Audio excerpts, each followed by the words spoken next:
Nós vamos então ler a Bíblia, vamos colocar em pé Apocalipse 3, é o 17 ainda no 17, está ali 18 e 19, mas ainda no 17.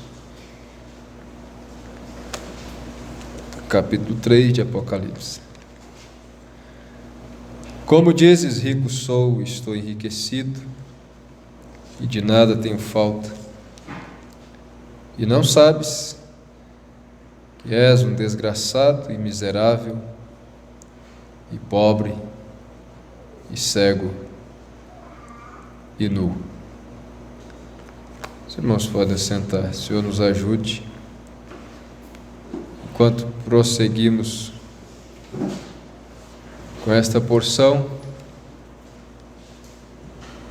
continuando na era de Laodiceia, de nada tenho falta. Esse de nada tenho falta esse de nada tenho falta.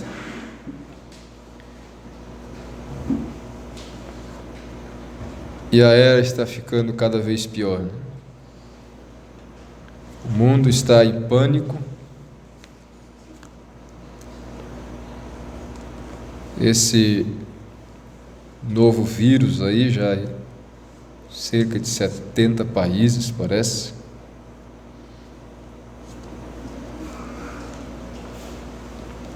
E eles não sabem o que fazer, né? No Brasil, parece que quase 500 casos suspeitos. Agora, há pouco à tarde, estava ouvindo o advogado, que é amigo nosso. Os laços vão crescendo, né? Já era conhecido e passou a ser o advogado da empresa que trabalhamos, e agora está nos ajudando, né? Ajudando nas questões da irmã Jaine, sem cobrar, né? Ajudando mesmo. E agora há pouco ele chegou lá no escritório falando ao telefone, e era um irmão dele lá em São Paulo, no Guarujá, e ele acalmando ele, falando da situação. Então ele me explicou: Guarujá está a quase 80 quilômetros descendo de São Paulo, morro abaixo. E a chuva lá está desmoronando tudo. Depois ele me mandou um vídeo,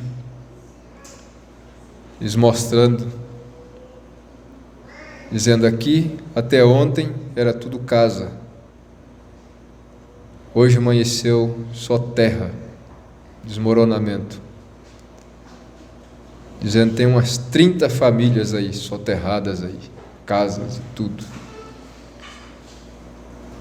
E o irmão dele lá, né, num certo lugar, disse que ontem à noite abrigou mais de 40 pessoas na casa dele. Hoje a Defesa Civil já buscou alguns, mas já chegando mais. E ele disse que ele ligou para ele, desesperado, chorando. Não tem como sair, as estradas todas fechadas, a chuva não para. Subir o morro para São Paulo, eu ouvi ele no telefone perguntando: não tem como sair para São Paulo? Ele dizendo de lá: não tem como sair.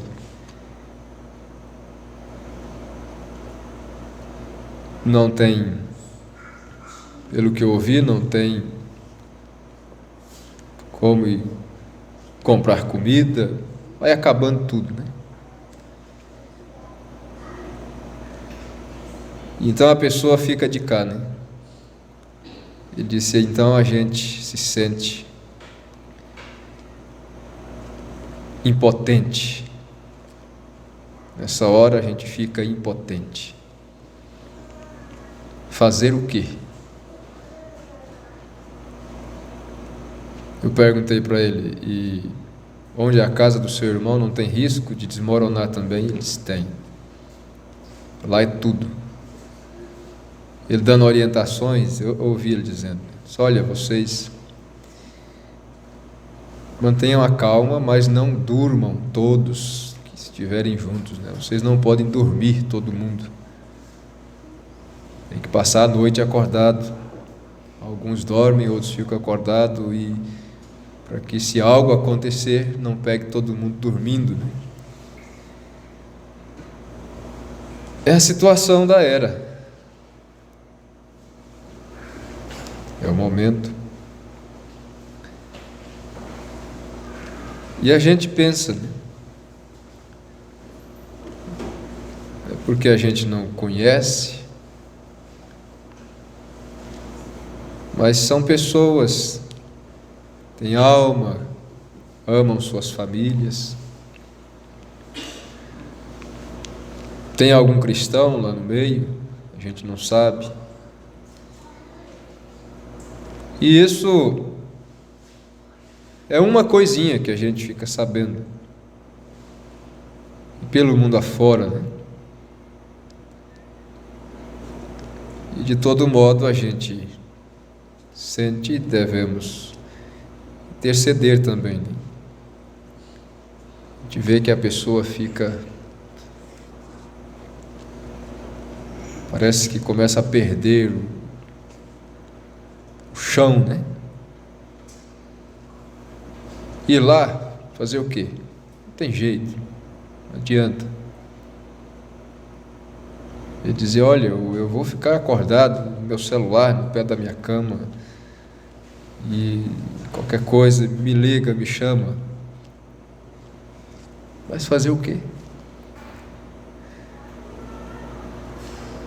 Então a gente acaba sentindo também, né? É um homem muito bom e tem nos ajudado, está nos ajudando, né? Quando soube da necessidade da irmã, pois prontamente, não pode deixar que eu cuido, que for preciso de advogado, não se preocupe. Totalmente disposto, né? Até para ir para o encontro, coloquei lá no WhatsApp, alguém que pode me emprestar um assento de elevação? Ele foi o primeiro a mandar mensagem, pode ir na minha casa buscar. Então a gente fica devedor, né, de oração, de intercessão. São os copos d'água, Jesus disse. Qualquer que der um copo d'água que seja para um dos meus, não ficará sem recompensa. Então o pastor Joaquim diz assim, às vezes você precisa deixar que alguém te dê esse copo d'água para que ele seja recompensado, né? Então que Deus possa recompensar, né? De alguma forma,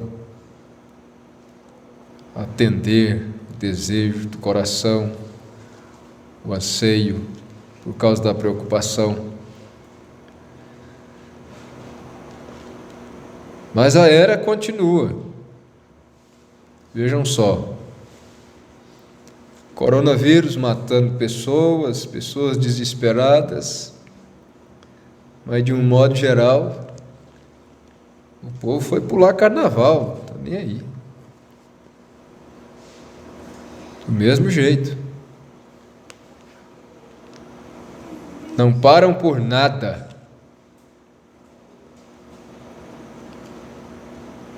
Não mudam de natureza por nada.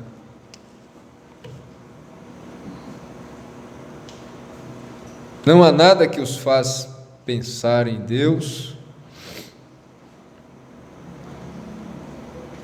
Continuam nesse espírito. De nada tenho falta. Eu sou, eu posso. Eu continuo.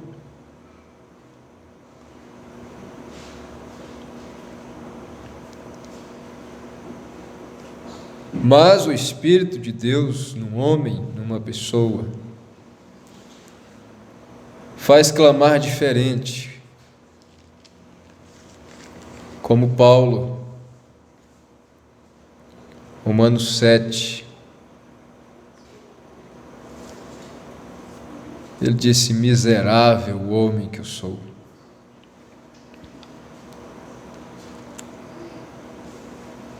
Que contraste, que contradição, né? A Laodiceia, cega, nua, miserável, dizendo: de nada tenho falta.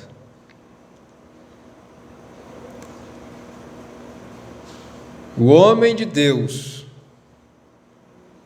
dizendo: miserável homem que sou.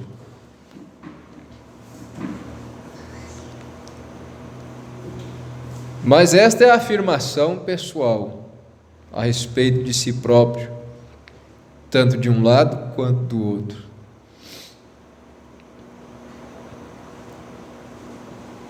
Mas quando Deus fala a respeito de cada um, da era, ele diz: você é que é miserável.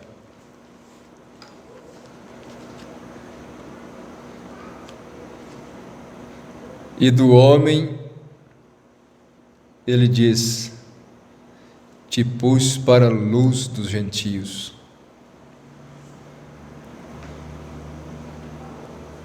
Apóstolo, doutor,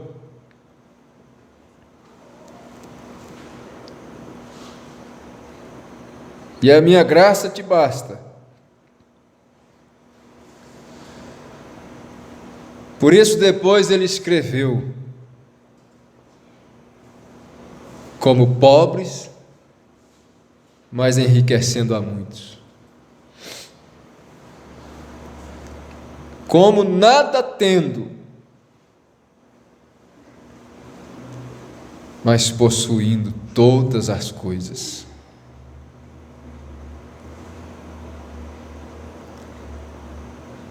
Porque aquilo que se vê não é feito do que é aparente.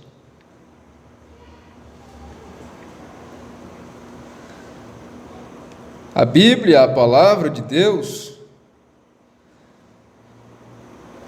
parece que nos leva a ver as coisas tudo de uma forma inversa.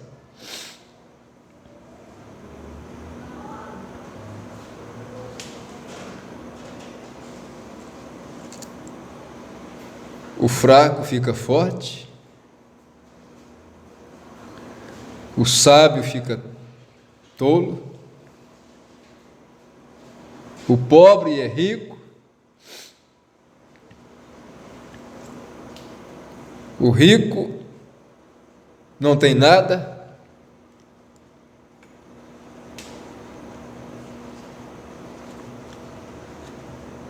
é preciso ter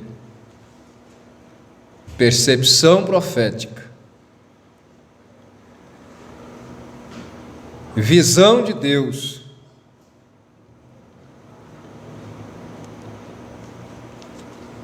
para ver como Deus vê. Ele disse para Samuel, o profeta: eu não vejo como o homem vê.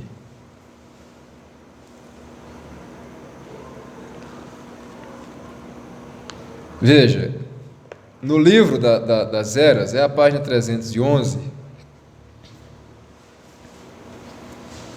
o parágrafo 105, e o profeta diz assim: agora o que Deus viu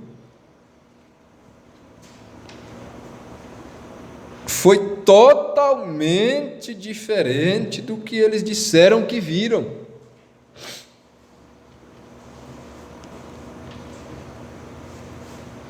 Nós temos que ter cuidado, pois que muitas vezes temos que ter cuidado com o que nós estamos vendo,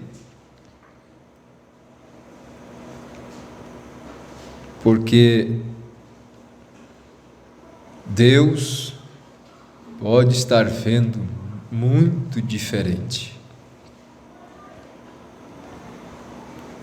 Muito diferente, totalmente diferente do que eles disseram que viram.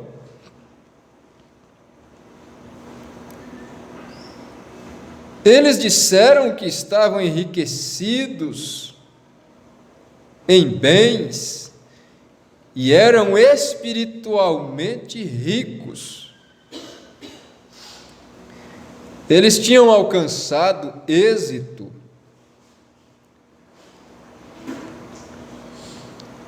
Não necessitavam de nada. Porém, Deus viu isso de outra maneira. Deus viu isso de outra maneira.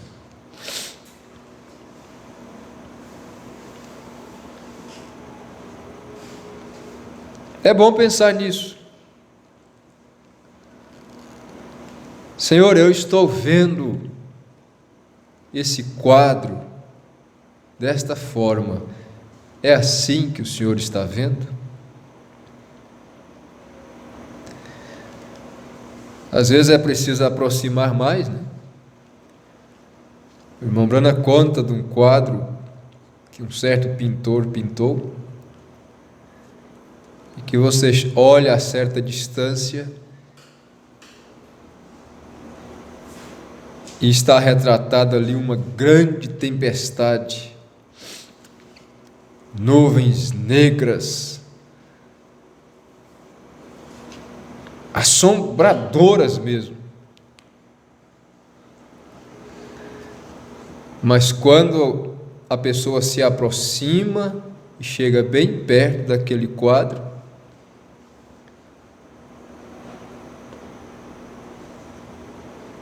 ele vê anjos movimentando suas asas, completamente diferente.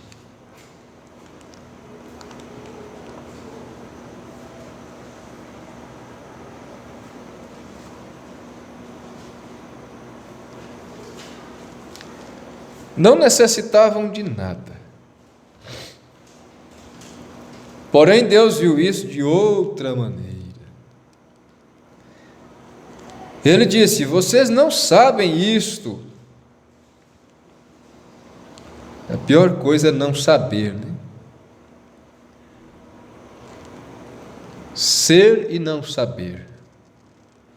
Estar e não saber. Dizem que a situação mais grave de quem tem Alzheimer é identificado quando o indivíduo esquece que está esquecendo.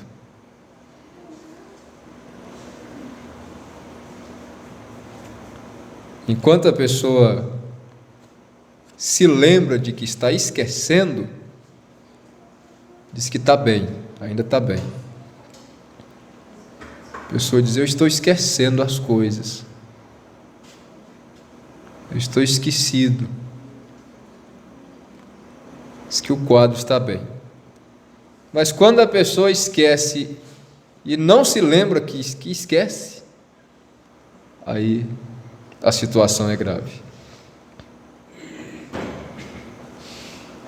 E aqui ele disse: e vocês não sabem isto.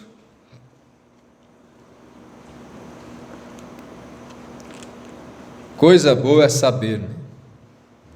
Paulo sabia. Sabia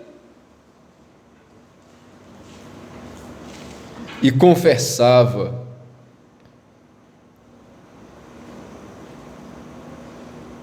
Se o que eu faço não aprovo, pois o que quero, isso não faço, mas o que aborreço, isso faço. E assim por diante, até chegar ao ponto de dizer: miserável homem que sou. Agora era Laodiceia ou laodiceiano?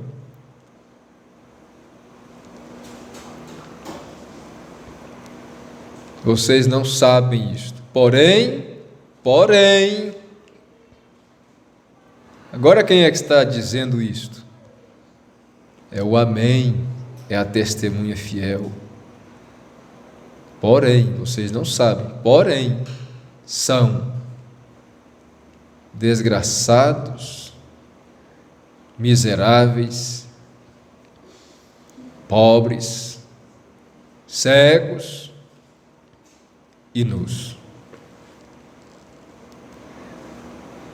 Ora, quando um povo está assim, especialmente nu e não sabe,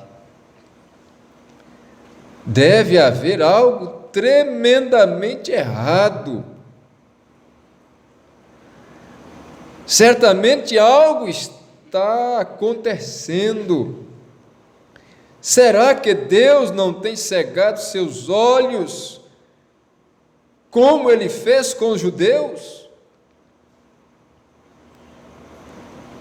Será que o Evangelho está voltando aos judeus?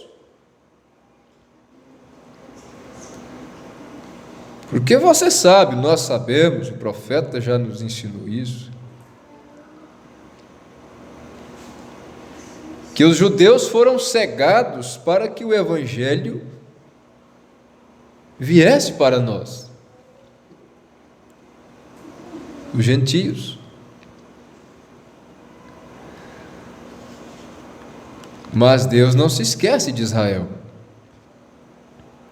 E Ele tem um plano de voltar para eles.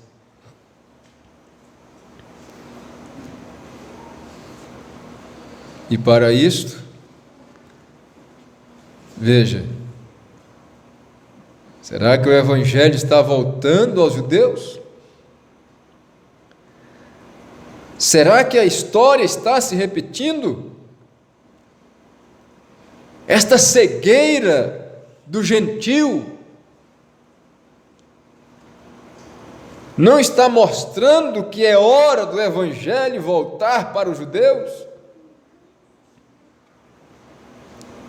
Oh, e que hora é esta? Porque sabe de uma coisa?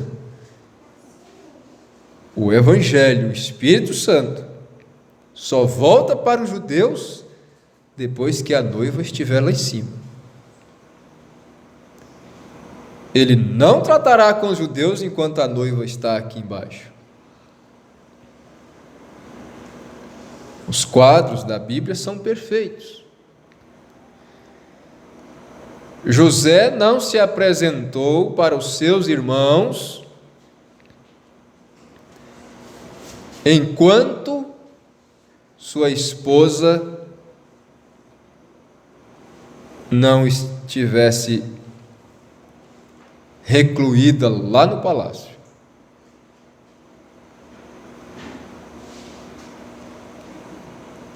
Ele até desejou se lançar ao pescoço deles, desejou se revelar, desejou abraçá-los, mas ele se conteve, saiu rapidamente, chorou um pouquinho escondido, desejando.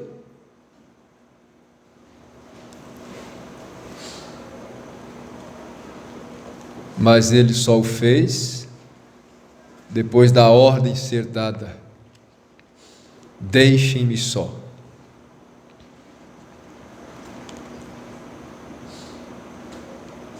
Leve minha esposa e meus filhos lá para dentro, vai para lá para o palácio, fique lá. E saiam daqui todos vocês. Enquanto isso não aconteceu, aí sim ele se deu a conhecer. Disse: eu sou José, vosso irmão.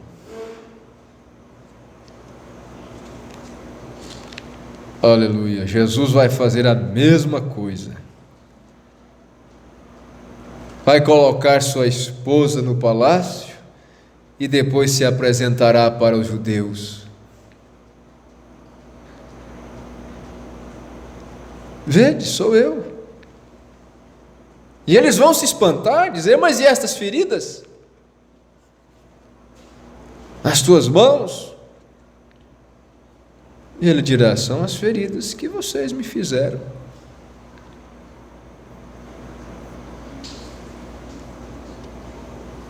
E eles chorarão.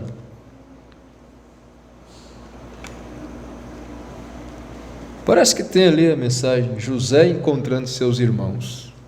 Tem algumas, né? É dessas da capa branca: José encontrando seus irmãos.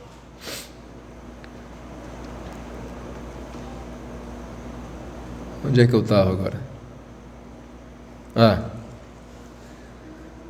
Será que Deus não tem cegado seus olhos como Ele fez com os judeus?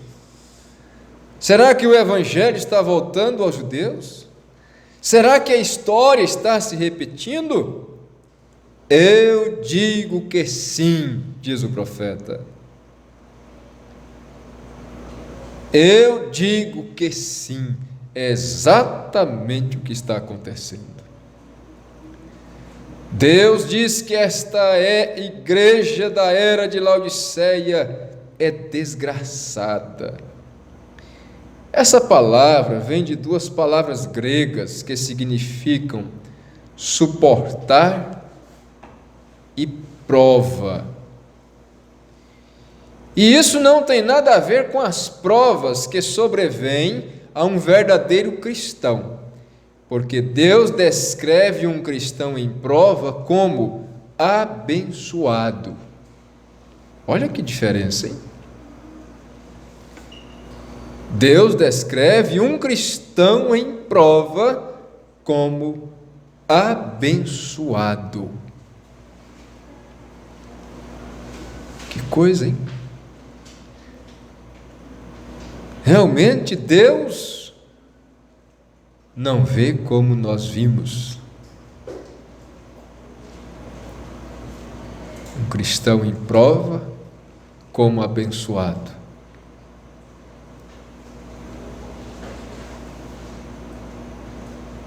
É assim que ele descreve.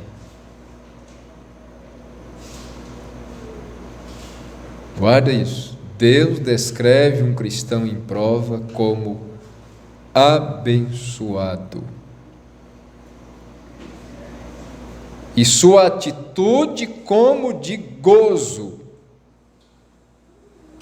Ao passo que esta descrição referente à era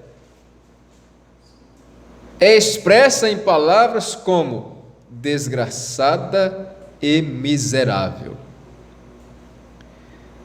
Quão estranho! Nesta era de fartura, nesta era de progresso, nesta era de abundância,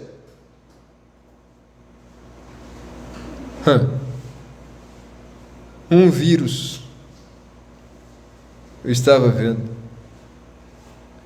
as bolsas de valores do mundo inteiro,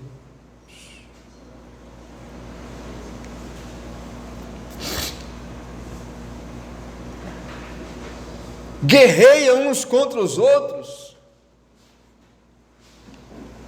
medem forças políticas, econômicas, ameaças. Se você não fizer assim, eu não compro sua mercadoria, seu produto. E se o outro ali, eu paro de comprar daqui, compro dali, derrubo seu mercado, faço isso, faço aquilo. Ameaça, eu tenho uma bomba, levanta um vírus, derruba todo mundo. Uma coisinha que eles têm que ficar lá no microscópio assim.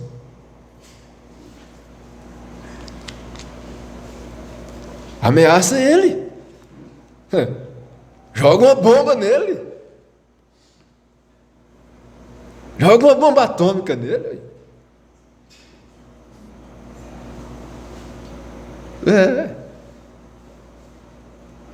Derruba o mercado dele.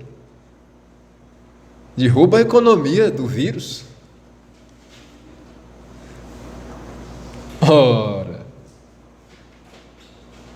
quão estranho! Esta era de fartura, era de progresso, era de abundância. Como pode haver provas?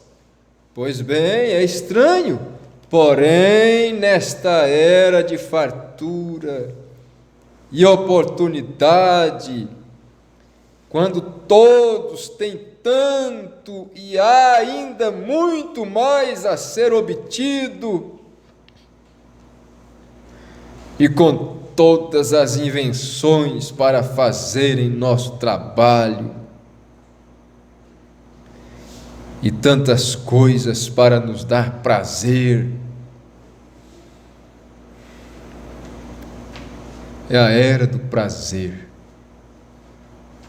Como que as pessoas gostam de prazer? Turismo, passeios, praias, shoppings. Ah, meu Deus! O pior de tudo são os crentes.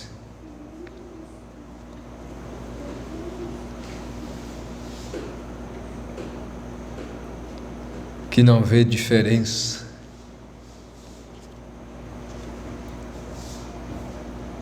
Que acham prazer nessas coisas. Tantas coisas para nos dar prazer. De repente, olha só, encontramos o quê? As doenças mentais, atingindo um tão grande número de pessoas, a ponto de alarmar a nação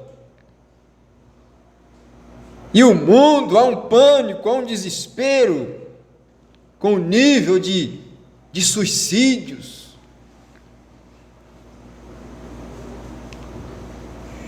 Jovens, mulheres jovens,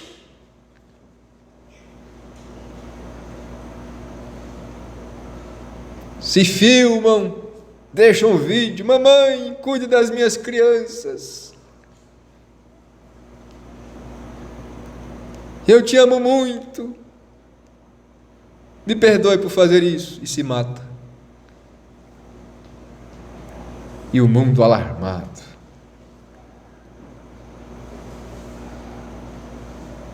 Doenças mentais, atingindo um tão grande número de pessoas a ponto de alarmar a nação, quando todos deveriam estar felizes, sem realmente nada com que se entristecer. Milhões estão tomando sedativos à noite, estimulantes pela manhã, correndo aos médicos, dando entrada em manicômios e tentando abafar temores desconhecidos através do álcool. Sim, esta era jactancia-se de suas tremendas reservas de bens terrenos. Porém, o povo está menos feliz do que nunca. Esta era jactancia-se de suas realizações espirituais, porém o povo está menos seguro de si mesmo. Seguros de si mesmo do que nunca.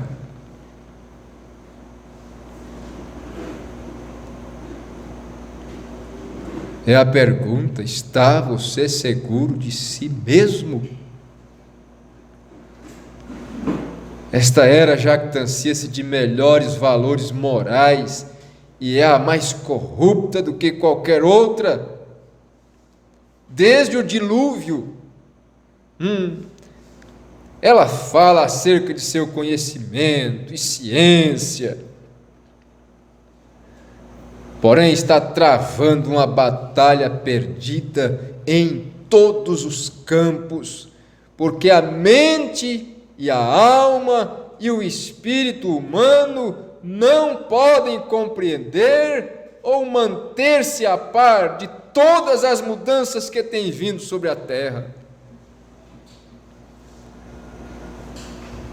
Em uma só geração, temos percorrido todo o caminho, desde a era do cavalo e da carroça até a era espacial, e estamos orgulhosos e jactanciosos por isso. Porém, dentro há uma escura caverna vazia, que está clamando em tormento e sem uma razão conhecida. Os corações dos homens estão desfalecendo de medo. É Mateus capítulo 24 em cumprimento. Homens desmaiando de terror na perplexidade dos tempos. Perplexo quer dizer indeciso, sem saber para onde ir, sem saber o que fazer, sem convicção nenhuma de si mesmo. O que será o amanhã para mim?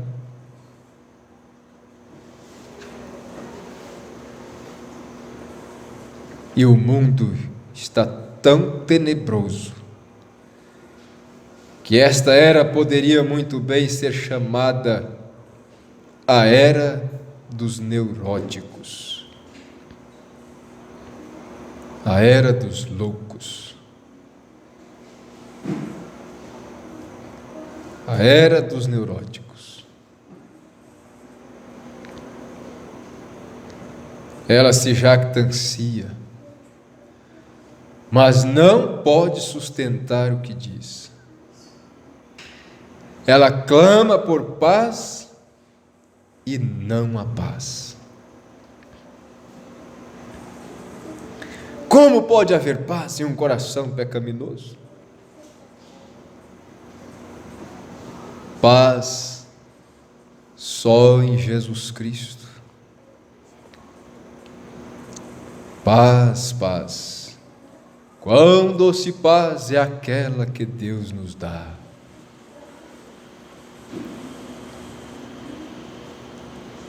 Está entre as 7 coisas pelas quais devemos vir a Jesus. Uma delas é esta: só Ele tem paz. A minha paz vos dou, não vos-la dou como o mundo a dá. Porque o mundo também oferecerá uma paz.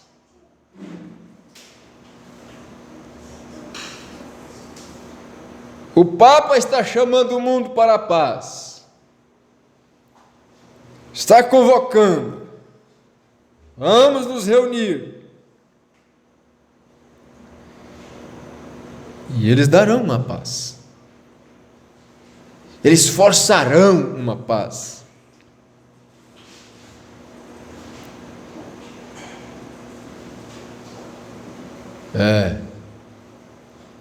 Cada um com um punhal pelas costas do outro. Ah, que paz! Todo mundo fica quietinho, porque se mexer...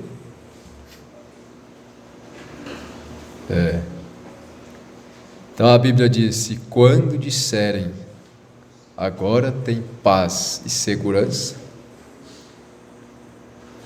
o que haverá? Repentina destruição haverá. Ela se jactancia, mas não pode sustentar o que diz. Ela clama por paz e não há paz. Ela clama que tem grande abundância de todas as coisas, porém continua ardendo de desejo como um fogo insaciável. Os ímpios, diz o meu Deus, não têm paz. Eles são miseráveis. É o que a Bíblia diz. Isso significa que eles são dignos de misericórdia. Pena? Eles desdenham da pena. Eles estão cheios de orgulho. Eles se gabam do que têm. Porém, o que eles têm não resistirá ao teste do tempo. Eles têm edificado sobre areia movediça, em vez da pedra de revelação da palavra de Deus. Em breve vem o terremoto. Em breve virão as tempestades da ira de Deus em juízo. Então vem repentina destruição, e apesar de toda a sua preparação carnal, eles ainda estarão despreparados para o que vem sobre a terra. Sim, os homens mais ricos do mundo estão comprando os terrenos mais altos do mundo.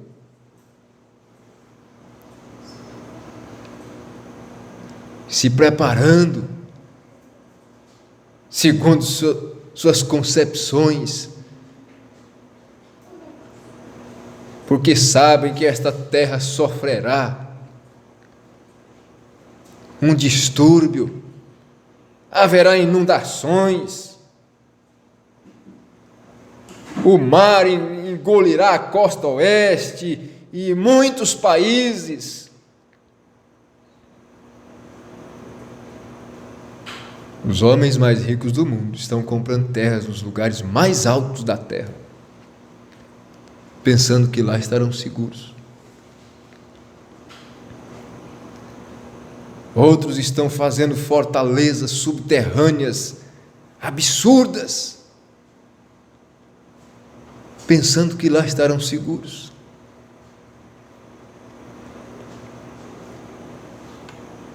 Coitados. Coitados.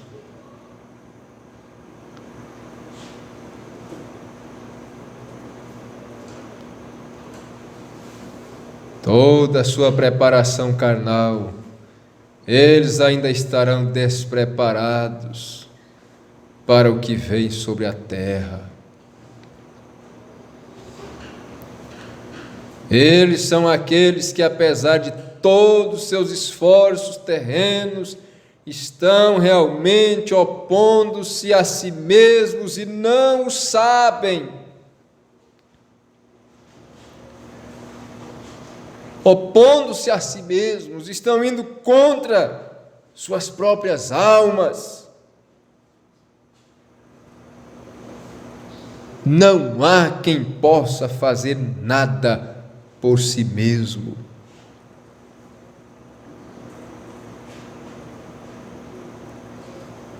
Eu disse para uma pessoa, ela começou a chorar, eu não sei porquê. Eu disse: você não pode fazer nada por si mesmo, para salvar-se a si mesmo.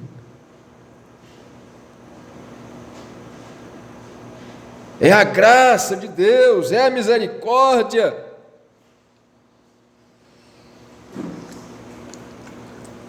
É a reconciliação que estava em Cristo, que te dá novo nascimento, que transforma seu pensamento, que transforma o coração, que te muda os desejos, muda a forma de ver as coisas. Mas por si mesmo, na realidade, eles são dignos de pena. Agora observe como é que o profeta está falando. Ele está dizendo eles, é eles lá. Ele não está falando isso aqui da noivinha do cordeiro, não. Está falando deles, do mundo lá fora.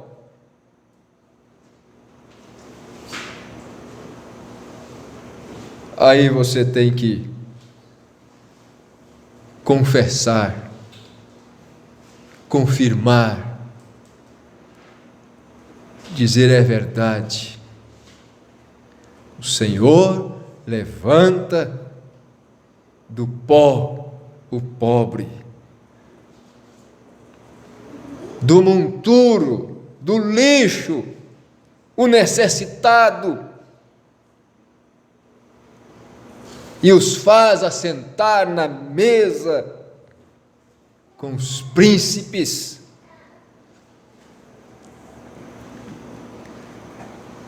Olhando com esse olhar, não tem como você, cristão, nascido de novo, não se ver como um príncipe, como um rei,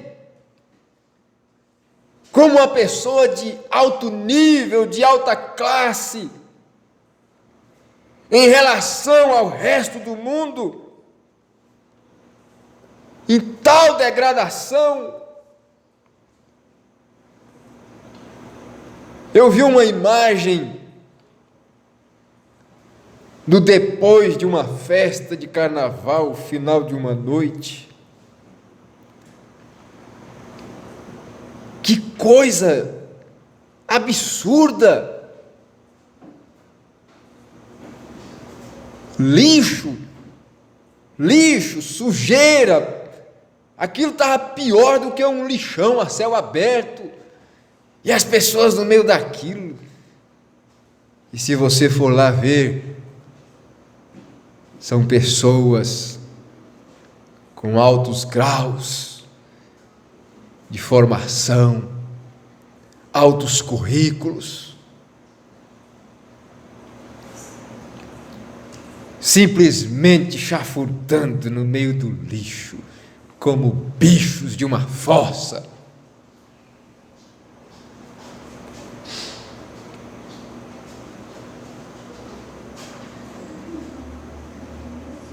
Na realidade, eles são dignos de pena.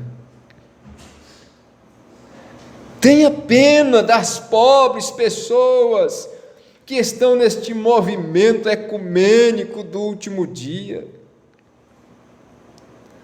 porque o chamam de movimento de Deus, quando é de Satanás.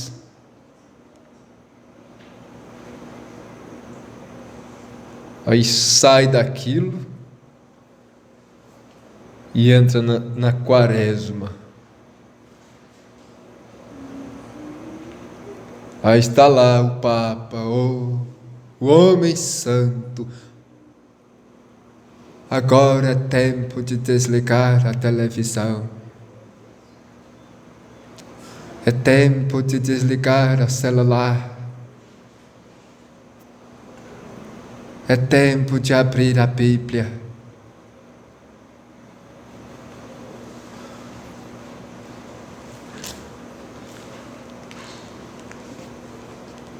depois que faz o que faz no carnaval?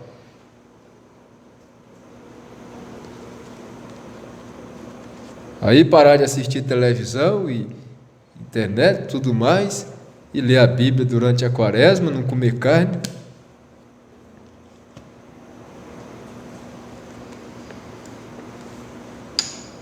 Que nível tão baixo, né?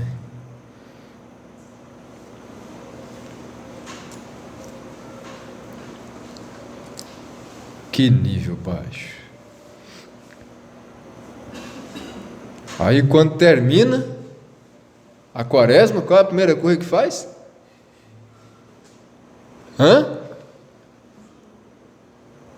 Roubar a galinha. É quando termina a quaresma? É sábado, aleluia? Acho que é, né? Primeira coisa é ir roubar, né? Começou bem, hein? A santificação da quaresma serviu, hein? A primeira inspiração é ir roubar.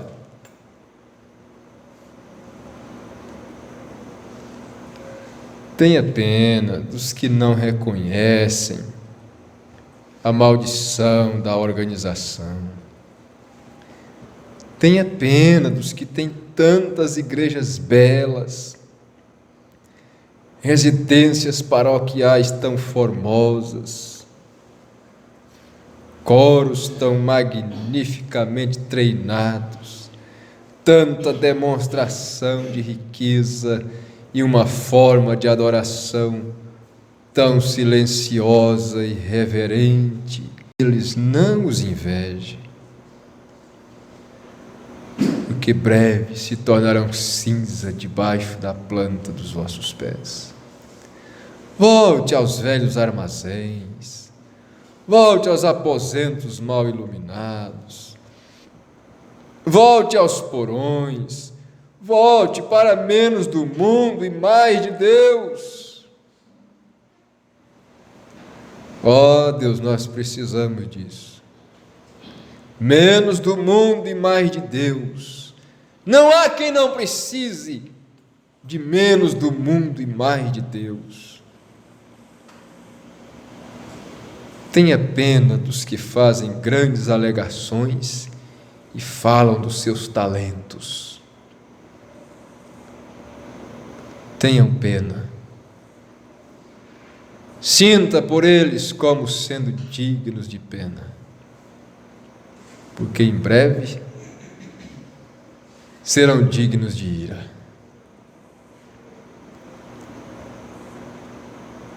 Eles são pobres.